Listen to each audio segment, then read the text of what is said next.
ஏற்கனவே மணி 8:45 AC off பண்ணிக்கிட்டு இருக்காங்க. இதில் ஆள் பேர் சொல்லி சீமான் வேறு 2 பக்கம் எட்டி எட்டி பார்க்குறது எத்தனை தரடா மிச்சம் இருக்குது அப்படின்னு. பேரன்பும் பெருங்கோபமும் படத்தின் வெளியீட்டு அறிவிப்புக்கு வந்திருக்க உங்கள் எல்லோரையும் வணங்கி மகிழ்கிறேன்.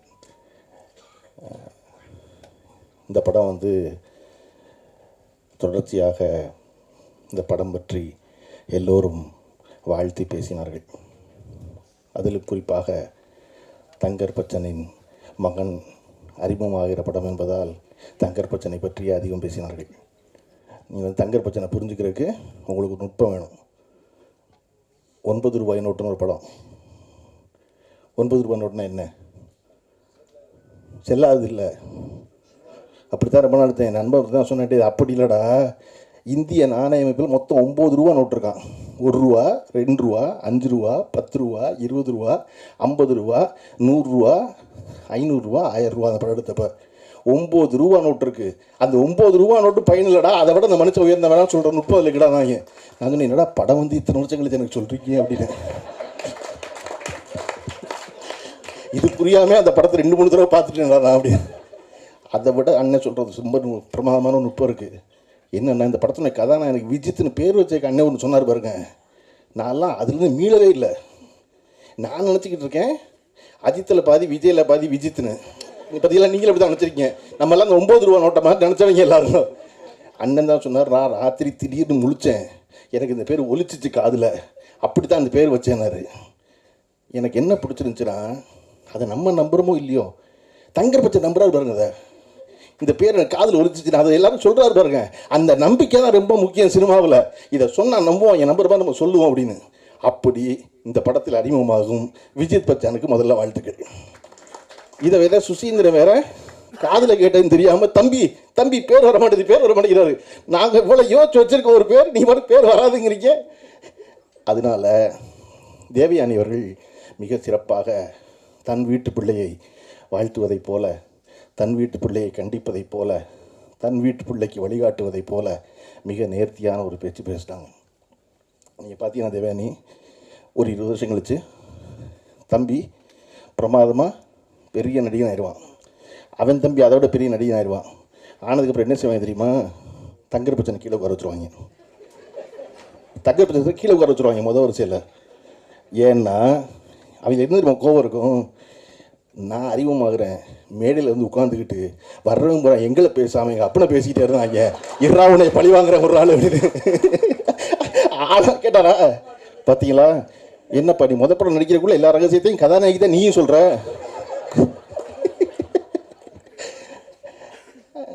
இந்த படத்தினுடைய இயக்குனர் சிவபிரகாஷ் அவர்கள் என் அலுவலகத்தில் நான் இருந்த நாட்களை விட அதிக நாட்கள் இருந்தவர். நான் போகிறனோ இல்லையே அலுவலகத்தில் இருப்பார். அது அவர் ஒரு நுட்பமான ஒரு அரசியல் தேர்ந்தவர். நீங்கள் அரசியல்லாம் உன்னை கட்சியில் நினச்சக்கூடாது. தினசரி வாழ்க்கைக்கு ஒரு அரசியல் தேவைப்படுது இல்லையா? அந்த அரசியலை முழு முதலாக படித்தவர் சிவபிரகாஷ். அவருக்கு என்ன எந்த காரியம் எப்படி செய்யணும்னு தெரியணும். அடிப்படை அரசியல் முதல்ல அதுதானே. இதனால் இவன் முடிக்குங்கிறத தெரிஞ்சுக்கிறது தான் முதல் அரசியல். அதை ரொம்ப நேர்த்தியாக தெரிஞ்சவர் சிவபிரகாஷ். நம்ம நீ பேசிகிட்டு இருக்கும்போது யாருப்பா அங்கே ஏசி போடுங்க நாங்கள்ல, சீமான் கிட்ட என்கிட்ட என்ன சொல்கிறாங்க, போடவே மாட்டாங்க. சுரேஷ் ஏசியை போடுனா தான் சுரேஷை திருப்பி கூப்பிட்டு கேட்க முடியும், என்னடா ஏசின்னு. நீங்கள் பொதுவாக யாருப்பா அங்கே சாம்பார் கொண்டு வானா சாம்பார் கடைசி வரை பத்திக்கு வரவே வராது. அந்த மாதிரி நம்ம ஆள் குறிப்பிட்டு சொல்லணும். அப்படி சிவபிரகாஷ் குறிப்பிட்டு சொல்கிறவர் தன்னுடைய முதல் படத்தை இவ்வளவு ஒரு அடர்த்தியான படமாக எடுத்திருப்பதாக பார்த்த எல்லோரும் சொன்னார்கள். ஏன்னா நான் பார்த்துடக்கூடாதுன்னு ரொம்ப கவனமாக இருந்தார் சிவபிரகாஷ். வேறு காரை சொல்லி எனக்கு இன்றைக்கி வரையும் படம் காட்டல. அவர் கேட்டார், என்ன உங்களுக்கு மட்டும் காட்டலையா? இல்லை என்ன காட்டலை, என்ன தெரியல. நல்லது தான், நான் என் இயக்குனருக்கு படம் காட்டல. எழில் சார் துல்லாமணத்தில் படம் எடுத்தும்போது இயக்குனருக்கு படம் காட்டல, அவருடைய இயக்குனருக்கு. நான் பார்த்தீங்கன்னா சாருக்கு படமே காட்டல, ஒரு ஃப்ரேம் கூட காட்டல. எனக்கு என்னென்னா பார்த்துக்கிட்ட தேட்டரில் அப்படின்னு தியேட்டரில் அந்த படம் பார்த்து வெற்றிகரமாக ஓடிய பொழுது என்னை விடவும் அதிகம் மகிழ்ந்தது திரு பார்த்திபன் அவர்கள் தான். அதை போல் இந்த படம் பெறும் வெற்றிக்கு சிவபிரகாஷோட அதிகம் நான் மகிழ்வேன். இன்னொரு முக்கியமான விஷயம், தொடர்ச்சியாக மேடையில் பேசிய எல்லோரும் இந்த படத்துக்கு தொடர்பில்லாத செய்திகளை சொல்லிகிட்டே இருந்தாங்க. அது பொதுவான சினிமா செய்திகளாக இருந்தால் கூட அப்படி பேச வேண்டாம்னு நினைப்பேன். நான்லாம் நான் சொல்கிறதுக்கு இன்னொரு இடம் இருக்குது, வேறு இடத்துல சொல்லிக்கலாம் போய் அப்படின்னு. இது பேரன்பும் பெருங்கோவங்கிற ஒரு படம். அந்த படம் வெற்றி வரணும்னு விரும்புகிற வாழ்த்துறை எல்லோரும் கூடியிருக்கோம். ஆனால் அப்படி சூழலில் உதயகுமார் அவர்கள் போல், இசைசி அவர்கள் போல் படம் ஓட மாட்டேங்குது சொல்லாது. படம் ஓடும். எப்படி படத்தை ஓட வைக்கிறேன்னு தெரியல. நல்ல படம் எடுத்தால் ஓடும், அவ்வளோதான். அது ரொம்ப சிம்பிள். ஏன் படத்தை ஓட்ட வைக்க முயற்சி பண்ணுறீங்க? ஓட்ட வைக்க முயற்சி பண்ணாதீங்க. படத்தை நல்ல படம் தான் ஓடும். அப்படி தான் ஓடி இருக்குல்ல படம், இல்லையா? இல்லைங்க, உங்களுக்கு தெரியலைங்க அப்படின்னா குறைஞ்சபட்சம் இந்த திரைத்துறையில் இருக்க பிரச்சனைகளை வந்து அரங்கத்தில் பேசாதீங்க, அறையில் பேசுங்க. இங்கே ஒரு 40 சேனல் உட்காந்துக்கிட்டு திரும்ப ஒளிபரப்பிக்கிட்டே இருக்காங்க. சினிமா மோசமாக இருக்குது அப்படின்னு. அதுக்கு 2 பேர் வேறு உட்காந்துக்கிட்டு ஆரம்பிக்கும் போதே அந்த படம் எத்தனை கோடி நஷ்டம் தெரியுமா ஆரம்பிக்கிறான். நான் சொல்கிறேங்க, திருக்குறளில் உள்ளியது எய்தல் எளிதும்பர் வள்ளுவர். நீ மனசில் நினைக்கிறீங்களா? அதை எய்தது எளிது, உள்ளியது எய்தல் எளிது மண் மற்றுந்தன் உள்ளியது உள்ள பெரின். முதல்ல நீ நம்பணும், நீ நினைக்கணும் ஆகும்னு. சதா சர்வகாலம் நினச்சிக்கிட்டு இருந்தேன்னா அது நடக்கும். நீங்கள் எப்போ பார்த்தாலும் 200 பேரை கூட்டி சினிமா ரொம்ப மோசமாக இருக்குது, யாருமே பிழைக்கலை, நாங்கள்லாம் ரொம்ப கஷ்டப்படுறோம், நாங்கள்லாம் சினிமாவை காப்பாற்ற போராடுறோம். தயவு செஞ்சு போராடாதீங்க. சினிமா காப்பாற்ற எல்லாரையும், சினிமாவை யாருமே காப்பாற்றவே முடியாது. இங்கே எந்த சீனுமே புது சீன் இல்லை, எல்லாமே பழைய சீனு. கதை இல்லாமல் கதை கேட்குறாங்க, கதை இல்லாமல் கேட்குறாங்க. ஆர் உதயகுமார் ரஜினிகாந்த் எப்படி கதை கேட்டார்? எப்படி எஜமான் படம் நடந்துச்சு? சின்ன கூட்டு வெற்றி பெற்றுச்சு, அதனால கூட்டு நடந்துச்சு. ஆர் உதயகுமார் மிகச்சிறந்த கதையை வச்சிருக்காருன்னு கூப்பிட்டார் ரஜினிகாந்த். ஆர் உதயகுமார் மிகப்பெரிய வெற்றியில் இருந்தார், கூப்பிட்டாரு. அந்த இடத்துல நல்ல கதை பண்ணார். அதனால இது எல்லாமே எப்பொழுதும் திரையுலகம் என்பது வியாபாரம் சார்ந்தது, இல்லையா? உலகமே வியாபாரம் சார்ந்தது. இந்த உலகத்துக்கு யார் வேணும்?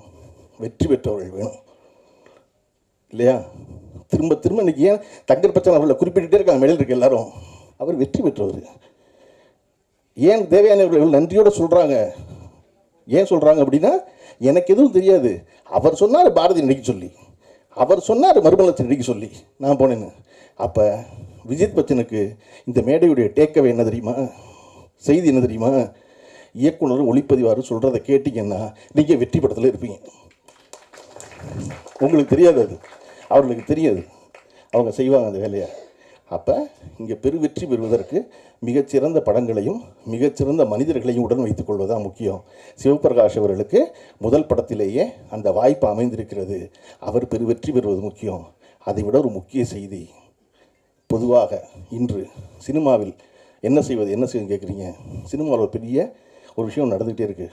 என்ன அப்படின்னா, ஒரு படத்தினுடைய படப்பிடிப்பு முடிந்த பிறகு அந்த படத்தினுடைய உதவி இயக்குனர்கள் அந்த படத்தை விட்டு வெளியே அனுப்பப்படுறாங்க.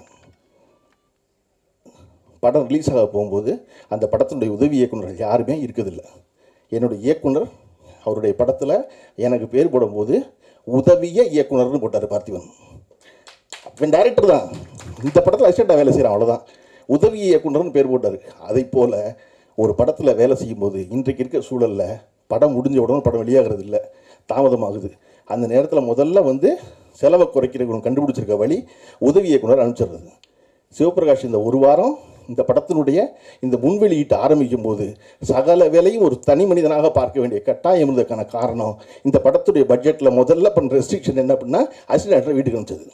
இது நீங்கள் எல்லா படத்திலும் நடக்குது. நான் உங்களுக்கு சொல்கிறீங்க, ஒரு படத்தை வெற்றி பெறும்னு அந்த இயக்குனரை விடவும் ஆழமாக நம்புகிறவன் அந்த படத்தில் உதவி இயக்குனர் தான். இயக்குனர் எல்லா புகழையும் அடைவார், படம் வெற்றி பெற்றா. உதவி இயக்குனர் அடைகிறதில்லை. ஆனால் அவன் என்ன நம்புகிறான் அப்படின்னா, இயக்குனர் வெற்றி பெறுவதன் மூலமாக நாமும் வெற்றி பெறுவோம் நம்புகிறாங்க. அவனை வச்சுக்கிறதுனால ஒன்றும் இந்த தமிழ் சினிமா நட்டப்பட்டுறது. நீங்கள் கியூபு கட்டுற காசு 5000 கட்டுறாரு ஆந்திராவில், 12000 கட்டுறாருங்கெல்லாம் அப்புறம் அறைக்குள்ளே பேசுவோம். அது இங்கே தீர்வு கிடையாது யார்ட்டையும், அது அறைக்குள்ளே பேச வேண்டியது. ஆனால் உதவி இயக்குனர்களை இப்படி நடத்துகிறாங்கிறது அரங்கத்தில் பேச வேண்டியது, அது ரொம்ப முக்கியம். அதை போல் இந்த படம் மட்டுமல்லாது எல்லா படத்திலும் தொடர்ந்து மிகச்சிறந்த இயக்குனர்கள் வர வேண்டும். வருவதற்கு சினிமா எல்லா வாய்ப்பையும் எல்லா கதவையும் எப்பொழுதும் திறந்து வைத்திருக்கிறது. சிவபிரகாஷுக்கு திறந்து வைத்திருப்பதை போல இந்த படம் ஆரம்பித்தது ஒரு ப்ரொடியூசர், அதுக்கப்புறம் நடத்துனது ப்ரொடியூசர், அதுக்கப்புறம் நீ படத்தை வெளியிட்டு வந்திருக்கிறது 3வது ப்ரொடியூசர். ஏன்னா அந்த படம் தனக்குரியவர்களை தேர்ந்தெடுத்து வெளியே வந்து சேர்கிறது இல்லையா? அப்போ இதை போல அனைத்து படைப்புகளும் பெரும் படைப்புகளாக வரட்டும். எல்லா படைப்பிலும் பேரன்பும் பெருங்கோபமும் நிறைந்திருக்கட்டும். குழுவினருக்கு வாழ்த்துக்கள். நன்றி.